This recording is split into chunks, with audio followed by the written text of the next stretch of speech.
এটা মোৰ উপলব্ধি। মই সদায় হাঁহি থাকি বা ফূৰ্তি কৰি থাকি ভাল পাওঁ আৰু মোৰ জীৱনত এনেকুৱা কিছুমান কথা থাকে যোনবিলাক মই এক্সপ্ৰেছ কৰিব নোৱাৰোঁ কাৰো লগত। কাৰণ মই ভাবোঁ যে কোনোবাখিনিত যে মই যাৰ আগত মোৰ কথাখিনি এক্সপ্ৰেছ কৰিম সেই সন্মুখৰ মানুহজনে মানে মোৰ কথাখিনি বুজি পাব কি নাই, কাৰণ ছেইম ফিলিংছত তেওঁ সেই কথাখিনি শুনিব কি নাই। গতিকে মই মোৰ যোনখিনি প্ৰাইভেট লাইফ বা মোৰ যোনখিনি প্ৰব্লেমছ, যোনখিনি দুখ, সদায় মই অকলে নিজৰ মাজতে সেইখিনি ৰাখি ভাল পাওঁ।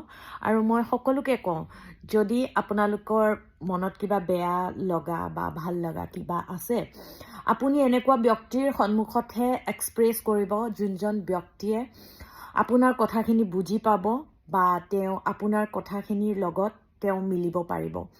কিন্তু এনেকুৱা মানুহৰ লগত আপুনি আপোনাৰ জীৱনৰ যিকোনো কথা আপুনি শ্বেয়াৰ নকৰিব, কাৰণ আপোনাৰ ওচৰত সেই ব্যক্তিজনে ঠিকেই শুনিছে আপোনাৰ কথাখিনি, কিন্তু পাৰ হৈ যোৱাৰ লগে লগে আপোনাক হয়তো হাঁহিবলৈও তেখেতৰ 5 মিনিট নালাগিব। তোমাৰ বিষয়ে মই জানো দিয়া, তোমাৰ এনেকুৱাহে।